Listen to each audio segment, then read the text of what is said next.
다시 한번 문법 공부를 함에 있어서 횡으로 가면 안 되고요. 종으로 공부하셔야 돼요. 이게 무슨 뜻이냐? 그럼 문법부터 하셔도 돼요. 일단 중3 고1의 문법이 어느 정도 마스터가 됐다? 독해력이 굉장히 올라갔다는 얘기가 동등합니다. 독해력과 직결되어 있어요, 문법은요. 그런데 자, 우리가 기본적으로 알고 있는 이제 문법은 이런 거죠. 문법이 총 몇 단원이 있게요?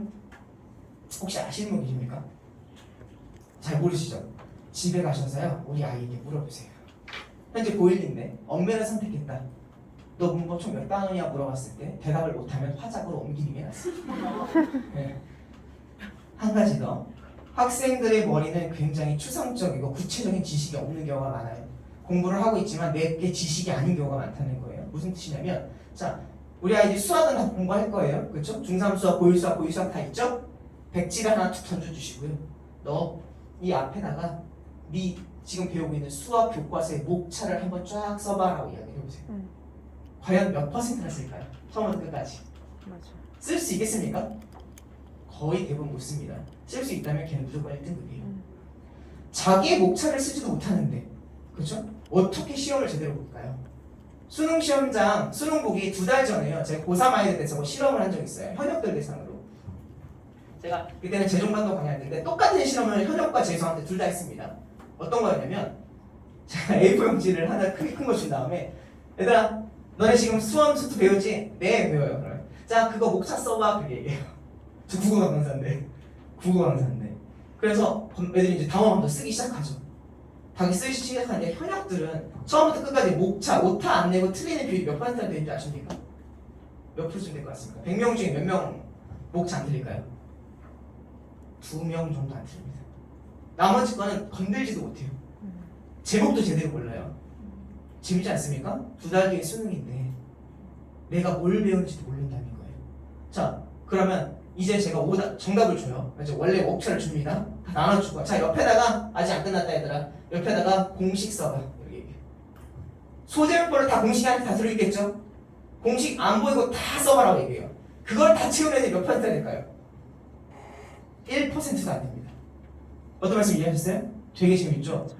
2달 뒤에 수능 봐야 되는 애가 자기 수학 공식도 잘 모르고 시험 본다는 거예요. 얼마나 불안합니까? 그러니까 자기가 하면서도 뭘 하고 있는지도 잘 몰라요.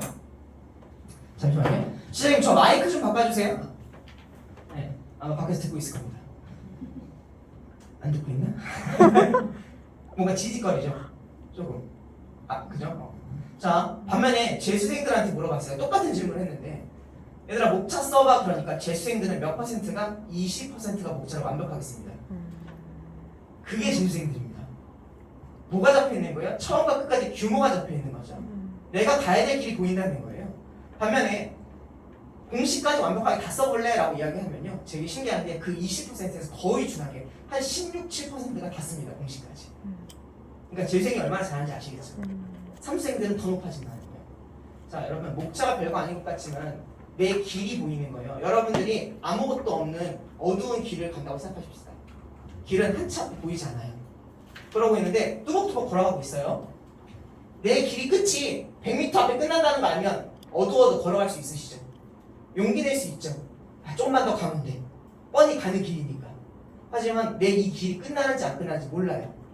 그럼 아이들이 걸어갈 때 얼마나 두렵고 무섭겠습니까?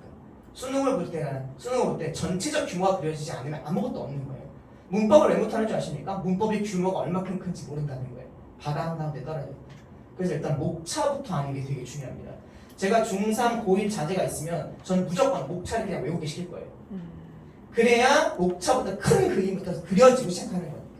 국어의 규모 이야기를 말씀드리는 거고요. 자, 목차는 일단 기본적으로 5개가 있습니다. 몇 개 있다고요? 5개. 1단원 의문이 있고요. 의문. 2단원 단어가 있고요. 3단원 문장, 점점 커지죠 규모가. 단어, 그리고 국어사가 있어요. 우리 아이가 문법을 못해요. 문법 좀 가르치고 싶어요. 그럼 보통 제일 먼저 찾는 게 어디예요? 학원 찾는 거죠. 쌤 배치동에 있는데 왜 여긴 없냐? 분당에 없냐? 이러면서 이게 찾는 거란 말이에요. 자, 그럼 저희 같은 학원들은 보통 이번에 여름방학 몇 주죠? 4주. 4주밖에 안 됩니다. 그래서 담화를 안 가르쳐요. 그러면 1주차 때 뭐 가르쳐요? 의문 배우겠죠. 2주차 때 뭐 배워요? 단어. 3주 문장. 4주 국어사가 끝낼 거예요. 자, 4주가 지났습니다. 우리 아이 이거 일단 완벽하게 습득 됐을까요? 안 됐겠죠? 그러고 나서 여름방학이 끝났네요. 그럼 이제 뭐 준비하죠? 2학기. 내신 중간고사 준비해야 되겠죠? 좀 전에 문법 배웠던 거 슬슬 날아가기 시작하는 겁니다. 그리고 한 8주간의 시간이 흘러갑니다. 그러나서 내신 중간고사 끝나면 이제 뭐 시작해요? 기말 시작하죠. 그럼 다시 또 얼마 가요? 8주가 흘러가요. 그러면 그 다음 이제 뭐만 남았어요 우리 아이들 이제? 겨울방학. 근데 겨울방학 전에 뭐가 있냐면 9월 모의평가가 있어요. 9월 모의평가 때 문법을 또 틀리네. 배웠는데 엄청나게 배웠는데 그럼 우리 아이는 문법이 해결됐어요 안 됐어요? 안 됐죠. 그럼 겨울에 무슨 짓 해요? 다시 문법을 또 들어야 되죠. 그러고 나서 또 다시 4, 5개월이 지나가요. 2학년 6모평 때 또 틀려요. 3월달에 틀려도 소용이 없어요. 왜요? 4, 5월달에 내신해야 되니까 어차피 못해요. 6월달에 또 틀려요. 그럼 6월 여름방학 다니겠죠. 1년에 2번씩 문법을 꼬박꼬박 하는데 늘 문법은 틀리거든요. 이렇게 공부하고 있으니까 이건 횡적 공부, 진도 나가는 식의 공부니까 성적이 안 나오는 거예요. 시간을 많이 들였지만 안 되는 이유가 여기 있습니다. 이것뿐만일까요? 여러분들 국어에서 가장 시간을 오래 쓰지만 제일 모르는 파트 두 번째가 뭐냐면 문학 개념입니다. 문학 개념은 중학교 1학년, 2학년 때 처음 배워요. 역설법, 반어법, 정치법. 여러분 나보기가 역겨워 가실 때는 이 시를 언제 처음 배우셨습니까? 중학교 1학년 때 처음 배웠겠죠. 하지만 그 안에 있는 표현법은 고3이 된 지금도 정확하게 모른다는 겁니다. 신기하죠? 5년을 배웠는데 몰라요. 왜요? 역설법을 내신 때 한 작품 2개 예시 배웠고요. 다음 내신 때 2개 배우고요. 여름방학 때는 쉬고요. 문법 해야 되니까. 그 다음 내신 때 2개 배우니까 역설법을 체화하기 전에 끝나버리는 거예요. 학원을 많이 다니면 안 돼요. 그러니까 학원의 비율은 1대 3이에요. 학원 수업 3시간 들으면 이 3시간의 수업을 내 것으로 만드려면 최소한 일주일에 그 3배, 9시간 정도는 이 수업에 투자하고 있어야 돼요. 근데 우리 아이들의 모습을 상상해 보세요. 5개 이상 다니는 애들이 너무 많은데 그럼 어떻게 됩니까? 3시간 수업 듣고 기껏해야 1~2시간 과제 제출하고 끝나요. 심지어 그 과제도 허덕이죠. 그러니까 배우기는 3시간 배우지만 내 몸 안에 있는 건 몇 프로밖에 안 돼? 15%, 20%밖에 안 되니까 소화에 문제가 생기는 겁니다. 그럴 거면 저라면 학원을 전략적으로 여름방학 때 절대 하시면 안 되는 게 우리 아이가 국어도 부족하고 영어도 부족하고 탐구도 부족하니 싹 다 다니게 하면 싹 다 망하는 결과를 보시게 될 겁니다. 아시겠죠? 약속을 해야 되는 거예요. 나 이번에 너 수학만 할 거야. 특히 예를 들면 수원 수투만 하자. 완벽하게 잡자. 아직 1학년, 2학년, 중3이잖아요. 한 시즌에 하나씩만 잡아도 고3 때까지 만점 나와요. 그게 조급하게 안 생각하셔도 된다는 거예요. 그래서 대신에 이렇게 공부하고 있어야 되겠죠. 자, 학원에서 1주차 때 의문을 배웠으면요. 당장 서점으로 달려가서 시중에 서점에서 가장 유명한 총판 교재 4권을 사셔야 됩니다. 자이스토리 예를 들면 블랙라벨, 마더텅 그리고 하나 뭐 지학사 이렇게 되죠. 산 다음에 1주차 때 의문을 배웠으면 이 첫 번째 자이스토리에서 1단원을 골라 풀어야 됩니다. 그리고 이거 이틀이면 풀거든요. 기껏해야 30문제가 안 돼요. 그 다음에 다음날, 다다음날이나 그러면 두 번째 블랙라벨의 1단원을 골라 풀어야 돼요. 그 다음에 이틀 뒤에 뭘 해야 돼요? 다음 뭐 지학사의 1단원, 마더텅의 1단원을 골라 풀게 돼야 돼요. 자 그럼 잘 보세요. 한 권 한 권 풀 때마다 뭐가 같이 올라가게 해요? 정답률이 올라갈까요? 떨어질까요? 올라가요. 이게 떨어지면 공부시키시면 안 돼요. 자연 그 상태가 가장 똑똑한 아이인 거예요. 알겠죠? 가끔 떨어지는 데 있어요. 자, 정답률이 올라가죠. 더 중요한 게 남았어요. 여러분, 정답률과 함께 올라가는 건 뭘까요? 자신감과 자존감이 올라갑니다.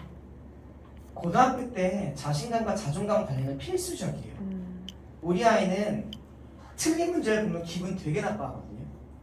우리 아이는 틀린 문제를 보면 기분 되게 나빠하는데 이따 오답 얘기도 할 텐데 왜 나쁜 거냐면 틀린 걸 만났을 때 좋았던 기억이 없어서 그래요. 틀리면 성적 안 좋으니까 엄마한테 민망하죠. 스스로도 기분 안 나쁘니까 오답 정리를 제대로 안 하는 거예요. 우리 아이들이 오답 정리 왜 안 하냐면 그냥 꼴도 보기 싫은 거예요. 여러분들도 꼴도 보기 싫은 사람은 이렇게 뜯어보고 저렇게 뜯어보고 싶어요? 근처도 가고 싶지 않죠? 우리 아이들은 틀린 문제를 그렇게 생각한다고요. 보기도 싫어. 짜증나. 이걸 내가 굳이 다시 봐서? 그 마인드부터 바꿔주는 게 오답의 시작인데 이따 다뤄보도록 할게요. 어디 여기 효율성 얘기하면서 얘기하도록 하겠습니다.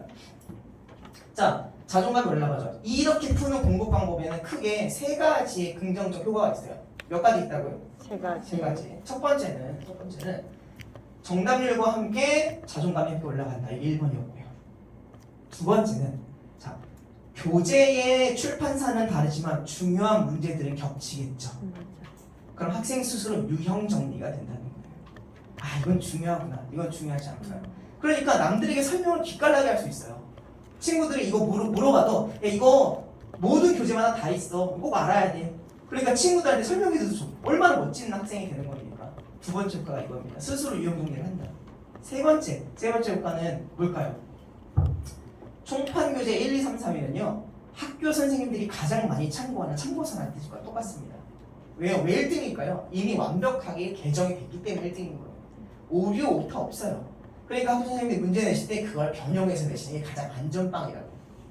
우리 학교 선생님들 무시하는 게 아니라 학교 선생님들 중에 이제 갓 교대 나와서 학교 오신 분들은 문법을 잘 몰라요.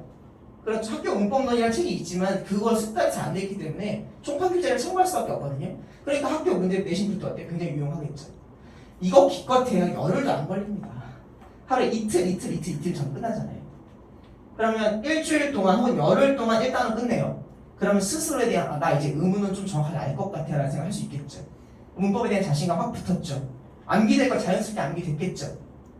그러고 나서 정말 더 똑똑한 친구는 마지막 하루 정도는 이제 암기의 영역으로 넘어가서 이 중에서도 내가 이건 암기해야 될 것 같은 거, 그죠? 그런 것들 딱 외우는 친구들이 있다고요.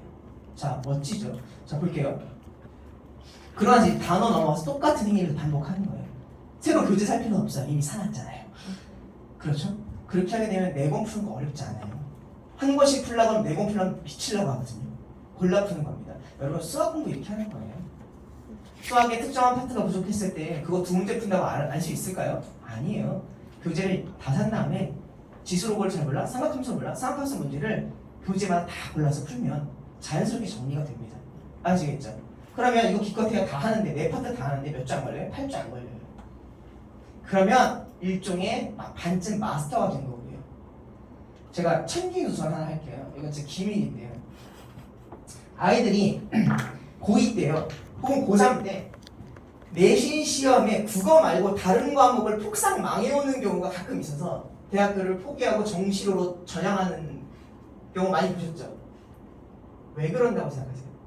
100% 이유는 아니지만 저는 발견을 해버렸어요. 알아버렸어요. 왜 그럴까요? 어떨 때 그렇게 폭삭 망할 것 같으세요? 그 중간고사나 기말고사에 국어 문법 시험 범위가 있었을 때예요. 다시 한번, 아이들이 그 시험을 망쳤다면 국어는 안 망쳤는데 영어나 수학이나 탐구 같은 것들을 망치게 되거든요. 언제냐면 국어 문법 시험이 있을 때예요. 왜냐면 자, 국어 문법이 들어가면 한 달 내내 국어 문법을 공부하겠죠. 얘는 아는 게 없어요. 그러니까 시험 기간 돼서 이 모든 것들을 다 해야 되는 거예요.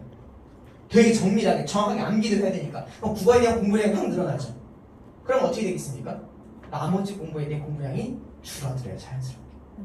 그래서 다른 부분에 소홀돼서 다른 점수가 깎이거나, 아니면 도저히 국어를 2달 만에 못하겠다, 한 달 만에 못하겠다, 학원에서 기껏해야 문제집 풀어준다, 얼마나 풀어줍니까? 이렇게 체계적으로 공부하고 있어야지. 그러면 국어를 포기하게 돼요. 그럼 국어 점수가 폭삭 4등은 나와가지고 국어는 다 틀리니까, 다 틀려가지고 어떻게 됩니까? 대학을 정시로 바꾸는 경우가 되게 많아서, 제가 옛날에 너무 신기해가지고 좀 분석을 해봤더니 딱 그 시기에 다 문법 시험이 있는 거예요. 문법을 망치거나 그날 문법과 같이 보는 시험들을 망치거나. 되게 높은 비율로 있는 이야기예요. 왜요? 내신 기간 동안에 문법만 해서는 그 그것만으로는 문법의 점수가 안 나와서 공부량이 더 늘어나야 되거든요. 그런데 이렇게 공부한 아이들은 내신 기간에 문법 공부하는데 시간이 많이 할애되지 않아요. 이미 다 알고 있는 내용이고, 여기서 외워야 될 거 학교 선생님이 나눠준 프린트만 정확하게 외우면 되니까 굳이 다른 이론을 배울 필요는 없다는 거죠. 어떤 말씀 이해하셨습니까? 이렇게 공부를 하는 건 하나가 탄탄하면 자연스럽게 매듭이 지어지는 건데, 하나가 불완전하니까 모든 게 다 실타래가 풀어져 버리는 모습으로 가고 있다는 겁니다. 이해하셨죠? 자, 좋아요. 넘어가도록 하겠습니다. 그게 바로 이제 문법에 대한 이야기인 거고요. 이과생 태도 요 부분에 잠깐 이따 나도록 하고, 자, 엄매 독서 문학 중에 이제 뭘 해야 되냐, 독서가 내신이다 라고 말씀을 하셨는데, 독서 내신 지금 한다고 대비 안 됩니다, 참고로. 왜냐면 어떤 파트에서 어떻게 나올지 모르거든요, 독서는요. 그래서 저는 독서라기보다는 이 친구가 진짜 엄매를 선택하면 이번 방학 때 이러한 방식으로 엄매를 하거나, 아니면 저러한 방식으로 문학을 하거나. 어떤 말씀 이해하셨죠? 문학 고전을 못하면요, 고전 소설을 못하면요, 정확하게 고전 소설 한 100지문 풀어보면 안 틀려요. 고전 시가 못하면요, 고전 시가 연달아 100작품 풀어보면 안 틀려요. 근데 그걸 안 해요. 왜요? 기껏해야 한 3작품 풀어보고 대충 알겠다고 한 달 뒤에 다시 또 풀기 시작하죠. 그런 공부 말고 하나씩 조져야 돼요. 이게 팩트입니다. 참고로 조지다는 표준어입니다. 아시겠죠? 아시겠죠? 그런 방법이 맞다라고 생각하시면 좋을 것 같고요. 중3에서 고1 넘어갈 때 중요한 것이 뭐냐? 방금 이런 문법도 중요하고요. 아니면 고등 국어 혹은 국어 전반에 대한 관점 전환이 중학교 때는 제일 중요해요. 여러분들은 나오지 않았는데 어저께 목동 설명할 때 제일 많이 나왔던 질문이 뭐냐면 우리 아이가 중학교, 초등학교 때 책을 많이 안 읽었다. 근데 고등학교 때 그럼 지금이라도 읽혀야 되냐? 이 질문이 많이 나왔거든요. 아니에요. 안 읽으면 아무 상관없습니다. 왜냐면 초등학교, 중학교 때 읽었던 독서와 고등학교 문제를 풀기 위한 독서는 완전 달라요. 우리 떠올려 볼까요? 여러분들 해리포터 다 보셨습니까? 맨날 하는 예시인데 해리포터에서 기억나는 거 뭐 있으세요? 뭐라고요? 빗자루 타고 하늘 나는 거 맞아요. 또요? 저는 별거 없는데 헤르미온느가 귀엽다. 두 번째, 왜 헤르미온느는 론과 이루어졌을까? 해리포터가 왜 아닐까? 그렇죠. 어린 나이에 충격이었어요. 그때 그렇게 어렸어요 제가. 알겠죠? 자, 우리는 어렸을 때 소설을 읽을 때 스토리 중심, 줄거리 중심의 글을 읽었단 말이죠. 그 글을 분석하면서 읽잖아요. 혹시 우리가 해리포터를 읽으면서 시간적 배경이 어디서부터 어디로 바뀌었는지, 해리포터 안에 서술자의 서술자나 편집자의 논평이 있는지 궁금합니까? 전혀 궁금해하죠. 이게 몇 인칭 시점인지 궁금해요? 전혀 그렇지 않아요. 시간의 변화, 공간의 변화, 환문 구조 있다고 생각합니까? 그런 거 생각하지 않죠. 하지만 수능을 그런 걸 원하는 거예요. 해리포터 읽으면서 이 부분 역사법이군. 이런 거 읽으면서 반어법이네? 이런 생각 안 한다는 거예요. 하지만 고등학교의 시험은 문학이라는 작품은 줄거리로 보는 거는 30%밖에 안 돼요. 뭐로 보겠다? 표현법으로 봐라. 그래야 객관적인 시험으로서 기능을 할 수 있어요.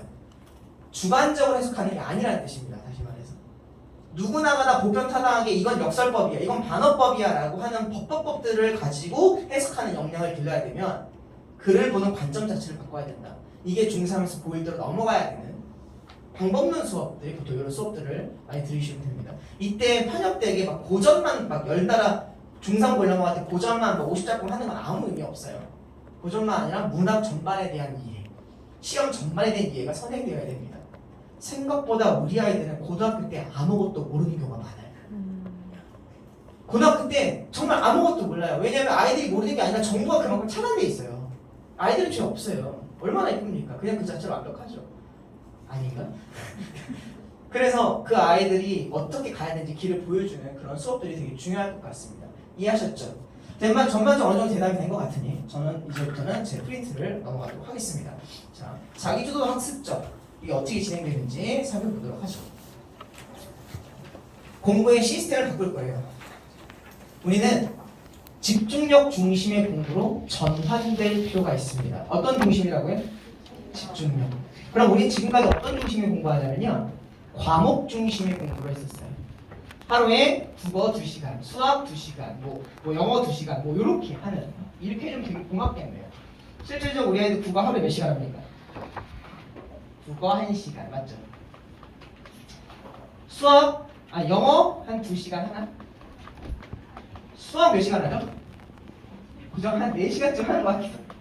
1, 2, 4가 국룰이래요, 애들 말로는. 근데 수학 성적이 제일 안 나와. 신기한 일이죠. 이렇게 애들 공부 이렇게 하고 있는 애들이 많죠? 엄마, 나 공부하고 올게. 오늘 나 국어, 영어, 수학 할 거야. 그래, 몇 시간씩 할 거니? 1대 2대 4. 좋아. 8시에 가서요. 7시가 딱 되는 순간 국어 이제 그만하고 바로 뭐로 넘어가요? 영어로 넘어가겠죠? 그러면서 7시부터 어디까지? 9시. 9시부터 뭐 몇 시까지요? 계산이 어렵네? 1시. 문과입니다. 이렇게 시간에 따라서 공부를 받고 있는 친구들은 효율성이 최악이에요. 이렇게 하고 있는 게 아니라는 거예요. 아시겠죠? 공부량의 분량은 얼마만큼 해야 되는가? 선생님, 여러분들이 궁금하시는 또 되게 질문 중에 하나가 뭐냐면 하루에 국어 몇 시간 해야 돼요? 이거더라고요. 몇 시간 하면 1등 나옵니까? 그런 건 없습니다. 공부의 기준은 시간이나 과목이 아니라 집중력을 기준으로 하는 겁니다. 아시겠습니까? 자, 집중력 이야기 좀 해볼게요. 공부를 할 때 집중력이 유지되는 시간만 공부거든요. 사실 몸이 흐트러지고 집중이 흐트러진 순간들은 다 공부를 안 하고 있는 거랑 똑같습니다. 어떤 말씀 이해하시죠? 예를 들면 문제 공부를 하고 있는데 애들이 이제 발등을 누워서 풀어야 되죠. 그럼 그게 공부가 되고 있는 순간일까요? 안 되고 있는 거예요. 공부라는 모든 순간은 짧아도 좋으니 오로지 그 컨텐츠에 몰입하고 있는 시간이어야만 해요. 그때는 모두 하면 안 되면 핸드폰을 만져서도 안 되고요. 목이 마르다고 물도 마셔서는 안 되고요. 화장실도 가면 안 돼요. 주변에 지진이 나도 심각한 지진이 아니면 공부하고 있어야 돼요.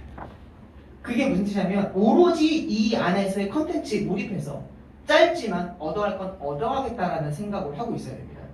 근데 우리 아이들의 기본 심리가 어떻게 돼요? 3시간을 채워야 된다. 이게 다 모투모투 다이어리 때문에 그런데 다이어리 채우기 혈안되어 있죠. 맨 위에다 7시간 14분 공부했어. 이거 적어줘야 되거든요. 아무짝에 쓸모없는 시간이에요. 이걸 다 집중하고 있느냐? 실제로 그렇지 않거든요. 그러면 수학 4시간 공부하는 동안 집중하는 시간이 얼마나 된다고 생각하십니까? 기껏해야 한 2시간 미만일 거예요. 사실 차라리 그 시간에 2시간 공부하고 2시간 잠을 자는 게 낫습니다. 유튜브를 보는 게 낫습니다. 집중력은 어떻게 할 수 있냐면요. 여러분 집중력은 뭐랑 똑같냐면요. 그 제 몸 안에 가득한 거 뭘까요? 근육과 비슷합니다. 이 안에는 엄청난 게 있거든요. 근육이랑 똑같아요. 여러분 집중력과 뭐가 똑같다고요? 근육 이거 잊으시면 안 돼요. 여러분 집중력을 기르고 싶죠. 우리 아이들이 집중력이 길어졌으면 좋겠죠. 공부를 한다는 건 집중력이 빨리 떨어질 걸 이렇게 길게 끌고 간다는 게 공부거든요. 현역과 재수생의 가장 큰 차이점은 집중력의 차이예요. 컨텐츠는 이미 3학년 때는 다 똑같아져요. 하지만 재수생들이 집중력을 길게 끌고 가는 거거든요. 그러면 고등학교 1학년 때부터 집중력이 길어졌으면 참 좋겠는데 안타까운 얘기 해드리자면요. 여러분들의 자녀분들은요. 고등학교 3학년 중간 때까지 집중력을 1도 기를 수 없습니다. 제자리 걸음일 거예요. 수능 집중력이 길다? 불가능합니다. 왜 그럴까요?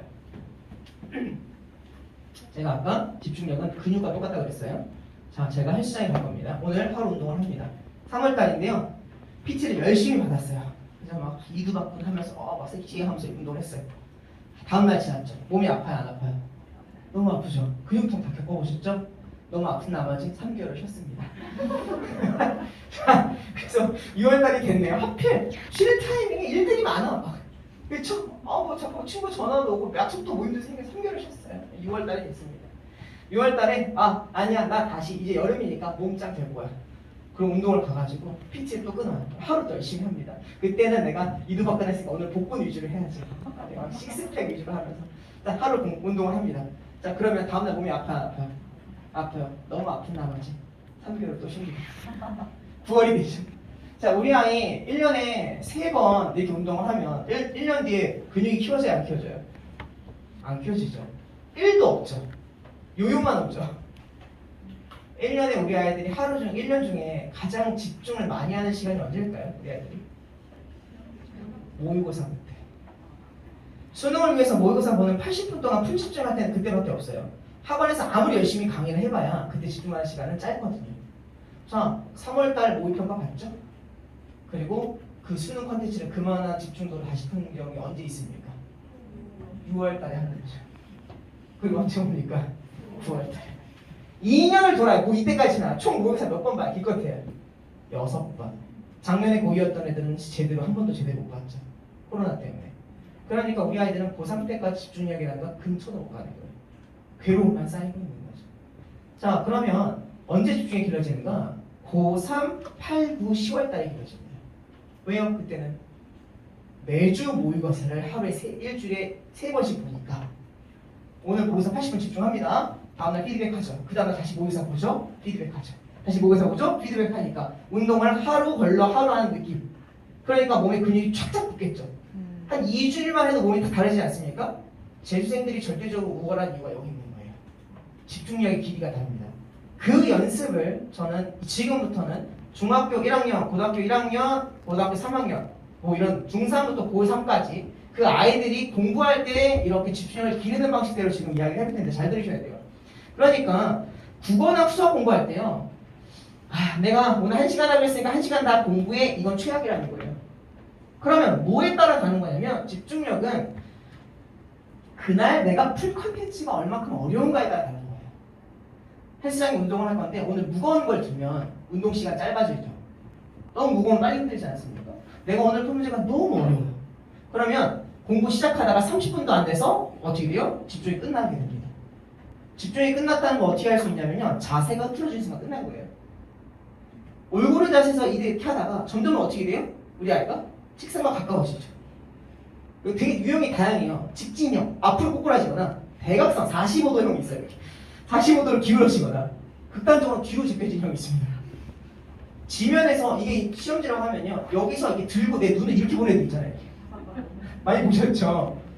옆으로 이렇게 길에서 풀면서 보기 귀찮으니까 여기 벽에다 걸쳐놓고 이렇게 보죠. 공부 1도 안 하고 있는 거예요. 그래서 저는 모의고사 풀 때나 이럴 때 턱 같은 거 괴지 말라고 얘기하거든요. 공부할 때는요. 아 여러분들 괴주셔도 됩니다. 갑자기 턱 괴지 말라니까 다 내리고 있어. 공부할 때요. 뭔가 기대고 있다는 건 기대는 만큼 의존하고 있다는 뜻이에요. 그러니까 내 두뇌를 풀로 쓰지 않고 있다는 뜻입니다. 온전히 시험지와 1대1로 만나고 있어야 돼요. 내 모든 에너지와 정신은 시험지에 하고 있어야지 이 중에 이렇게 기대고 있다는 얘기는 3분의 1쯤 편안한 자세로 하고 있다는 뜻이잖아요. 공부는 불편하게 해야 돼요. 아시겠죠? 그러다가 이 집중이 무너지는 순간 뭐 하면 됩니까? 쉬면 되는 거예요. 쉬고 뭐 하는 거예요? 이때 딱 끝났어. 억지로 하는 게 아니라 이때 뭘 키면 돼요? 유튜브를 키는 겁니다. 우리 아이들 집중력 키워줘야 될 거 아니에요. 그렇죠? 자 이때 뭐 하면 됩니까? 밥을 먹거나 이때도 뭐 하면 됩니까? 운동. 잠을 자거나 이때 어설프게 공부하고 있는 거 아니라는 거예요. 자 그러고 나서 나 이제 됐어. 다시 집중력 돌아왔어. 다시 풀타임 집중할 거야. 그리고 완전한 마음으로 30분만이라도 제대로 해보자는 마음으로 다시 집중을 최고조로 끌어서 끌고 가는 거예요. 이렇게. 그러다가 나 이제 더 이상 국어는 못할 것 같아. 이미 많은 걸 배웠어. 여러분 이렇게 공부하면요 1시간만 해도 더 이상 배우고 싶지 않을 때가 있어요. 왜냐면 이미 소화할 수 있는 분량을 넘어서는 경우가 많거든요. 그만 배우고 싶어. 왜? 이걸 소화하고 싶을 때가 많아요. 아마 이런 감정 느끼는 학생들 좀 많을 건데 너무 많이 배웠다. 제 수업하다 보면 선생님 이제 그만 가르쳐주세요. 오늘은 여기까지만 했으면 좋겠어요. 그러고 나서 이제 영어로 넘어가는 거고 그러고 나서 수학으로 집중력에 따라 훈련을 하는 거고 대신에 이 쉬는 시간 30분이든 1시간이든 당당하게 쉬어야 합니다. 여러분. 우리 아이들한테 진짜 해주고 싶은 이야기가 여기 있는 거예요. 우리 아이들 문제 공부하는 시간 이외에 유튜브 볼 때 엄마 아빠 눈치 보죠? 그죠? 엄마 드럼 살짝 끄고요. 오빠들 보다가 오빠를 보는데 왜 당당하지 못하니? 맨날 제가 그러거든요. 네가 사랑하는 오빠들 보는데 당당해야 될 거 아니야. 그래서 너 오빠들 왜 봐? 그러니까 엄마 이제 보기 시작했어. 막 그게 보이기 위한 공부를 하고 있다는 뜻이거든요. 아이들 잘못이 아니에요. 우리 아이들은 다들 착한 딸, 착한 아들 컴플렉스가 있어요. 하루 종일 공부하는 모습을 보여줘야 된다는 강박관념이 있다고요. 근데 어떻게 사람이 그럽니까? 여러분들 왜 그럼 하루 종일 일하는 모습 안 보여주세요? 똑같잖아요. 쉴 때 확실하게 쉴 줄 알아야 돼요. 당당하게 엄마 나 방금 2시간 공부 진짜 빡시게 했어. 나 지금부터 롤 2판 할 테니까 과일 좀 깎아줘. 졸라 멋있어. 이런 학생이 있어야 된다는 거예요. 엄마 나 2판만 캐리하고 올게. 과일 좀 깎아줘. 당당해야 돼요. 그럼 2판 딱 하고 자기가 스스로 한 약속 딱 지키고 끄고 엄마 다시 나 4시간 달린다. 4시간 달리고 다시 2시간 할 테니까 그때는 음료수 좀. 오늘따라 오늘 맥도날드가 먹고 싶네. 그런 애들은 스스로 한 약속, 엄마랑 항상 지키면서 가니까 서로 간에 신뢰가 쌓이는 거죠. 이해하셨습니까? 집중력 중심의 공부 첫 번째고요. 저희 여기 에어컨 좀 세게 틀어주세요. 안 듣고 있나 참고. 그러면 안 되는데. 자, 두 번째. 학습량이 있고 그럼 망각량이 있는데 짧게 할게요. 우리는 보통 학습량 중심의 공부를 많이 합니까? 망각량 중심의 공부를 많이 합니까? 학습량. 여러분은 1년에 학습량을 늘리기 위해서 투자 얼마큼 하십니까? 돈 얼마큼 쓰세요? 많이 쓰시죠? 반면에 망각량을 줄이기 위해서는 어떤 돈을 투자하신 적 있으십니까? 복습만 해주는 전문 학원에 알아보고 보내보신 적 있으세요? 없죠. 여러분 100개를 배워도 99개 잊어버리면 아무 의미 없어요. 하지만 10개를 배워도 9개 기억하면 이득 아닙니까? 왜 저는 망각량 관리를 안 하는지 모르겠어요. 핵심은 망각량 관리인데. 아시겠죠? 모든 근본은 학원을 너무 많이 다녀서 그렇다니까요. 부원장이 안 계시죠? 나가시라고. 네. 제가 맨날 이런 얘기하니까 한번 설명해드리기 싫어요. 한번 그만 다니고 하니까. 근데 그게 사실은 뭐 어떻게 해요? 아이들이 괴로우면 안 되는데. 국어를 여러분 3년 동안 다니면 안 돼요. 한국어지 않습니까? 모국어잖아요. 국어에 기초가 없다는 게 어느 나라 말입니까? 한국어인데. 달리는 말한테 넌 달릴 줄 몰라는 거 똑같을 거예요. 그렇죠? 국어는 길어봐야 6개월 다니고 많아봐야 1년 다니는 거예요. 그래도 이미 충분히 다 할 수 있는 역량들, 능력들이 있습니다. 지금 제 설명을 이해할 수 있는 정도의 아이들이라면 1등급반한테 아무런 지장이 없어요. 아시겠죠? 망각량 관리를 좀 자주 하셔야 돼요. 망각량을 줄이기 위해서는 아까 얘기했던 것처럼 하나의 컨텐츠를 만나면 그걸 내 걸로 소화하는 시간을 많이 갖는 게 중요하고요. 가끔 제 국내기 수업 듣고 나서 제일 많이 후회하는 후회가 한 1년쯤 지나고 나서 다시 설명해 오셔가지고 우리 아이가 선생님 수업을 들었는데 그 아이가 선생님 수업을 독습하지 않은 게 제일 후회됩니다. 라고 얘기하면서 어저께 목동에서 있었던 이야기예요. 그 아버님이 뭐라고 하셨냐면 다음에 어떤 수업을 들으면 됩니까? 라고 물어보더라고요. 또 학습량 늘리려고 하는 거예요. 무슨 말인지 알겠죠? 아무 의미 없어요. 그 국내기를 다시 공부하는 거예요. 혼자 그냥. 아시겠죠? 왜 제 수업을 다른 걸 왜 또 들어요? 그리고 아니면 그 국내기를 다시 들어야 되지 않겠냐는 거예요. 똑같은 수업 두 번씩 듣고 싶대 하는 거예요. 그렇지 않아요. 그냥 자기 했던 거 내가 늦었다고 생각하면 늦은 순간부터 다시 하면 되거든요. 물론 늦었다고 생각하는 순간이 늦은 순간인 건 맞아요. 그렇죠? 하지만 그때라도 해야 된다는 거예요. 다시 하면 됩니다. 알겠죠? 새로운 학습량 늘리 생각하지 마세요. 충분해요. 알겠죠? 가진 것만 소화하더라도 문제 없습니다. 그래서 아까 얘기했던 것처럼 여러분 집중량 중심의 공부를 한다. 아시겠죠? 두 번째, 학습량과 망각량 둘 중에 뭐 선택하시겠습니까? 망각량. 그럼 애들 괴롭지 않습니다. 아까 문법 종으로 공부했죠? 망각량 관리하는 거 아시겠습니까? 이렇게 효율적으로 설계하는 게 맞다는 거예요. 자, 다음 넘어가도록 하죠. 이제 두 번째는 구체적으로 어떻게 공부하는가에 대한 이야기를 한번 해보도록 할게요. 이제 구체성으로 좀 살짝 넘어가도록 할게요. 구체성의 키워드는요, 시간과 오답 정리입니다. 오답 노트에 대한 이야기 좀 해볼게요. 우리 아이들 문제 풀 때 제일 걱정이 아까도 나왔는데 여기 시간이 부족하다라고 얘기했죠. 이거 아까 시간이 부족하다 하셨던 분 어떤 어머니시죠? 자, 우리 아이 시간이 어디가 부족합니까? 의외는 부족하진 않았고요. 네. 독서량이 좀 많았던 아이고 여자아이이기 때문에 힘들어하지 않았는데 갑자기 난이도가 확 올라가면서 근데 뒤에 부분이 보면 문학 쪽을 다 안 풀게 되더라고요. 뒷부분에서. 그러면 문학을 읽는데 시간이 오래 걸리는 겁니까? 독서를 읽는데 시간이 오래 걸립니까? 화법과 작문을 푸는데 시간이 오래 걸리는 겁니까? 아직 그렇게 분석을 못 해본 것 같고요. 네, 좋습니다. 근데 처음부터 이렇게 그냥 넘어가지 못하고 쭉 푸는 것 같아요. 순서대로 풀죠. 네네. 그러니까 지금 아직 분석이 되지 않았다는 얘기는 구체적으로 정확하게 뭐가 문제인지 모른다는 뜻인 거죠. 그럼 이걸 알기 위해서 제일 먼저 뭘 해야 될까요? 시간을 재봐야 되는 거예요. 학원에 와서 시간을 정확하게 안 재요. 전반적으로 시간이 부족하다만 얘기하지 구체적으로 어디가 어떻게 부족한지 제대로 아는 분들이 없다는 거예요. 여러분, 시간이 부족한 것만 해도 얼핏 해도 세 가지 원인이 있어요. 첫 번째는 지문 전체를 남들보다 천천히 읽으면 지문 독해가 늦으면 시간이 오래 걸립니다. 1번 유형이고요. 2번 유형은 지문은 정상 속도로 읽는데 문제 자체를 전반적으로 늦게 푸는 아이들이 있어요. 왔다 갔다를 수십 번 한다거나 계속 거의 테크노 출제만 하죠. 그죠? 그러면 그래도 시간이 부족합니다. 세 번째 유형은요. 지문도 정상 속도로 읽고 문제도 정상 속도로 읽는데 한 문제에 꽂혀서 미련이 많아서 한 문제를 5분씩 풀고 있는 아이들이 있어요. 그러면 그래도 시간이 부족한 거 아시겠습니까? 자, 그러면 우리 아이가 어느 유형인지를 판단해야 된다는 거예요. 그럼 그 전에 이 지문 같은 경우는 몇 분 동안 읽어야 되는지 기준을 알아야 될 거 아닙니까? 평균 다른 친구들 몇 분만 읽는지 그런